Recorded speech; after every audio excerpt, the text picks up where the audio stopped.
சங்கீதம் 149. அல்லேலுயா, கர்த்தருக்கு புது பாட்டை பாடுங்கள். பரிசுத்தவான்களின் சபையிலே அவருடைய துதி விளங்குவதாக.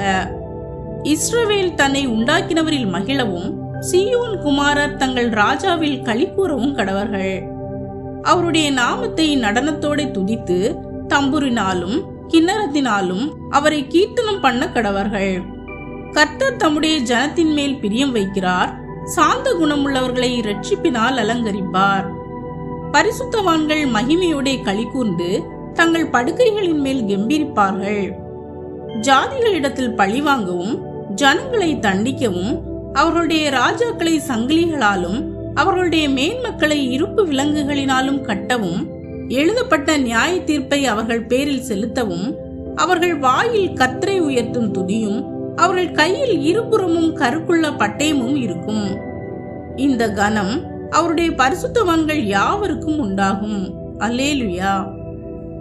கர்த்தருக்கு புதுப்பாட்டை பாடுங்கள் என்று தொடங்கும் இந்த சங்கீதமானது தேவனுடைய ஜனங்கள் அவரில் சந்தோஷித்து அவரை மகிழ்ச்சியுடன் ஸ்தோத்தரிக்க வேண்டும் என்பதை கூறுகிறது.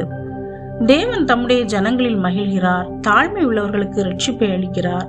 மேலும் தேவனுடைய ஜனங்களுக்கு மகிமையான மற்றும் ஆசீர்வாதமான வெற்றியும் அதிகாரமும் அளிக்கப்படுகின்றது என்பதை இந்த சங்கீதம் வலியுறுத்துகிறது.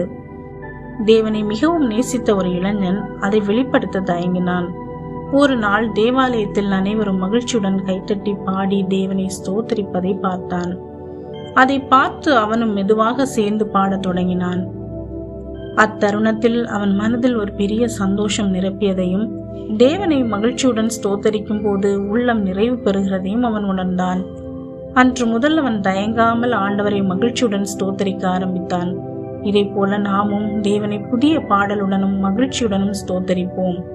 உங்கள் வாழ்க்கையில் தேவன் செய்த நன்மைகளை நினைத்து அவரை புகழுங்கள். பயப்படாமல் வெட்கப்படாமல் அவரை மகிமைப்படுத்துங்கள். தேவன் நிச்சயமாக உங்களை சந்தோஷத்தினாலும் சமாதானத்தினாலும் நிரப்புவார்.